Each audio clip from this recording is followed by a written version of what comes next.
Welcome to r/PettyRevenge, where a student gets revenge on his teacher for smashing his microphone.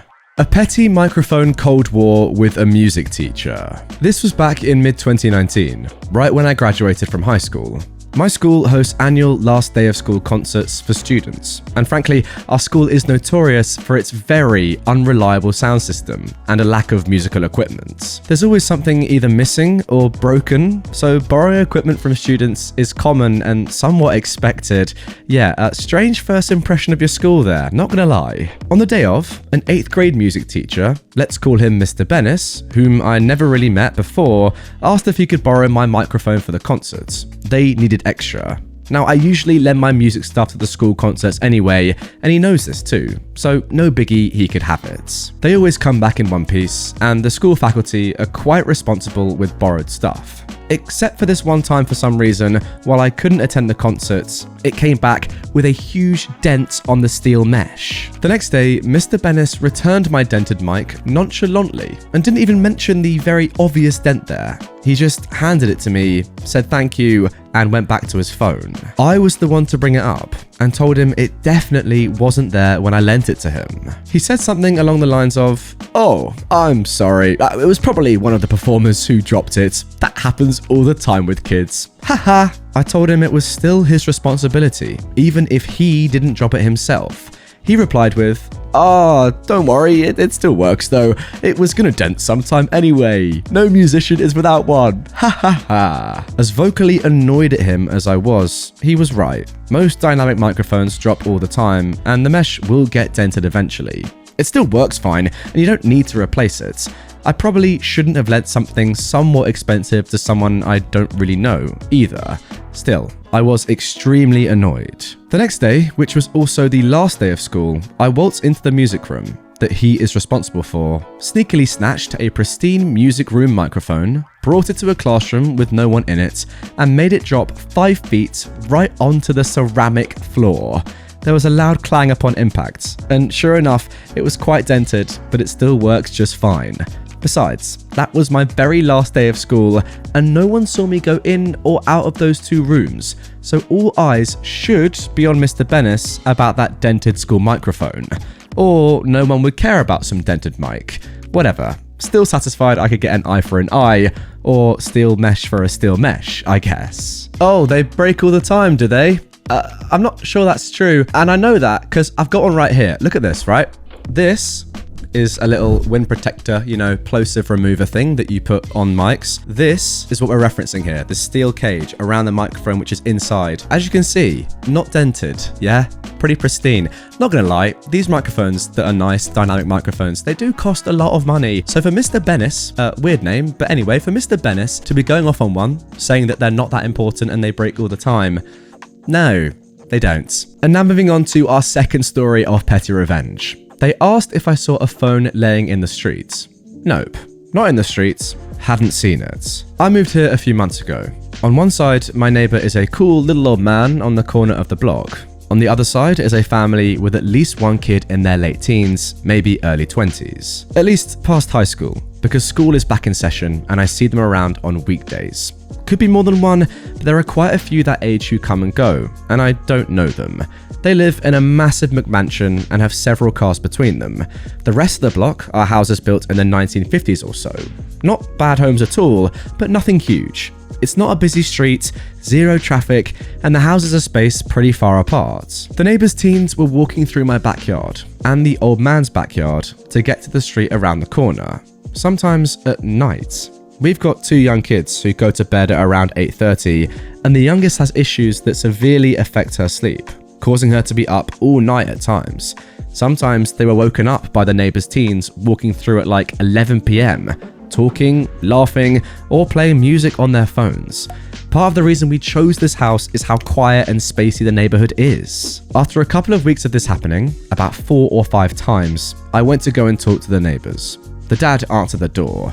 I say something like, "Hey, how you doing? I'm OP, I live over here." He just says, what do you need?" So I told him that I've got 2 kids who go to bed early and that his kids wake them up when they walk through the yard. He said he'd tell them to quiet down. I said, "No, they're coming through in the middle of the night they should stay out of my yard. He said, "Only at night?" just smugly. His expression and tone really annoyed me. So I said, "I mean frickin' ever." He made a huh noise and shut the door, so I walked back home. A few days go by, and I hear the teens one evening around dusk, 4 of them heading to their house. So I go outside and I ask, "Is this your yard?" They didn't even say anything. They just kept walking and started laughing. A couple of hours later, my wife was in the kitchen and sees a couple of them in the old man's yard, close to our yard, with a flashlight pointed at the ground. We watched them for a few minutes, and when they come into our yard, I go out back with my flashlight, shine it at them, and said, "I'm about to call the freaking cops." They ran back to their house. The next morning, I was mowing, and I find what they were looking for. An iPhone. Looked new. No power. I pocket it and keep mowing. Around noon, my bell rings. It's the mum. The dad was standing at the end of my driveway. I guess he didn't want to talk to me. "Hey, my daughter lost her phone while she was out walking last night. Have you seen it around? Like in the street or anything?" "Nope, haven't seen any phones in the streets," I reply. "Well, have you seen one anywhere else?" "I can't say I have, but if I find one in the streets, I'll let you know." I can see the gears in her brain working. She doesn't look happy. "By the way, I talked to your husband a few days ago about your kids being in my yard. They didn't listen, so if it happens again, I'm calling the police." "Are you serious?" "They're waking up my kids, and this is private property. I am very serious." She makes the same huh noise that her husband did, walks off the porch and back to him. I guess she told him what I said, because he made angry noises that I couldn't understand from the porch. They walk away and I go back inside. I know some newer phones have tracking, so a little later, when I was running errands, I dropped it in a trash can in a gas station bathroom. If they tracked it, maybe they went and dug it out. Good luck to them. It was one of those 50-gal cans and full of who knows what, and I dropped it down the side so it would slide to the bottom. They haven't been in my backyard since. Again, just like the first story, completely reasonable revenge. It's one thing making noise in your residential area late at night, but it's another going on someone else's private property and doing it. That is just crazy. Yes, OP can call the police if he wants to, come on. But seriously though, imagine going on Find My iPhone, tracking down your phone, realizing it's probably in this horrible bin, and just having to chuck your hand in there and hope for the best. That is disgusting, but it's so justified. And now moving on to our third story of Petty Revenge. IT manager made my life a misery, so we auto-insulted him hundreds of times a day. This happened a few years ago, and by few, I mean a lot. I was a student in the mid-80s, and I got a job for the summer working for a major electronics company.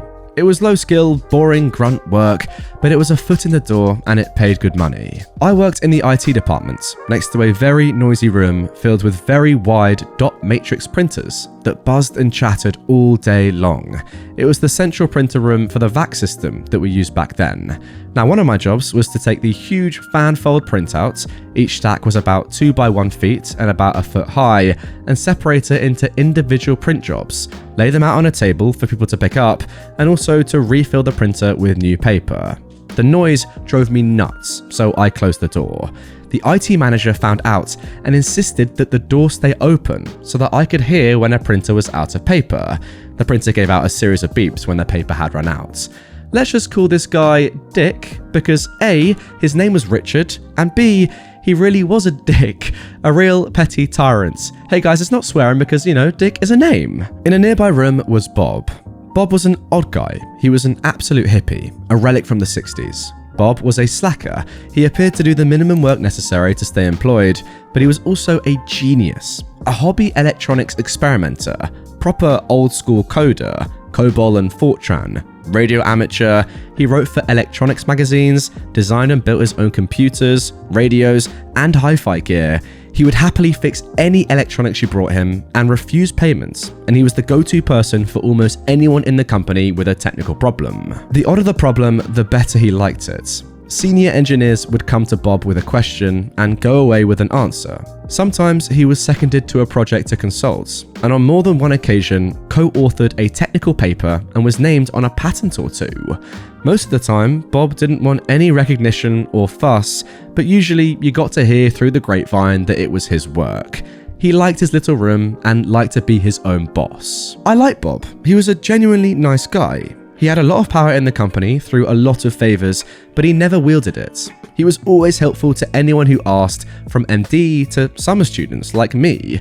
In fact, he really liked students and often mentored us when we had a problem or just taught us how to work the system. I told Bob about the noise in passing. Bob went away and designed a remote out-of-paper system that would indicate a paper outage on a light board where I sat. He didn't have to, but Bob liked a problem to work on. Dick rejected it out of hand. I resigned myself to a summer of noise, but Bob just quietly turned to a new solution. Bob proposed an improvement to the printing system to Dick. The print header was a line of hash symbols, the print job name, the username of the person who printed it, and another line of hash symbols. Sometimes you could pick up on the hash symbols and sometimes not. It was hit or miss. Bob had experimented with a mix of text and ASCII block characters and came up with a distinctive song that the printers could make by printing apparent gibberish. Based on his amateur radio experience, he theorized that even someone untutored in Morse can recognize a Morse code phrase very quickly, and the ear picks up on the phrase even when not actively listening, and so someone could pick up on a distinctive tune or rhythm. He ran a test and it worked. Dick could see the benefits and so authorized Bob to code it into the standard print footer. In production, I could hear the end of every print job as the printer changed its random screeching buzz to the distinctive sounds, and I pulled them off the printer as they finished instead of the finished paper stack speeding up the print job process and reducing the wait time for those waiting on the job. Dick was nominated for an Innovation Award, about a £200 bonus, and accepted without acknowledging Bob. Bob didn't care, and neither did I. After my ear had tuned in, Bob gave me a Morse alphabet and just smiled at me.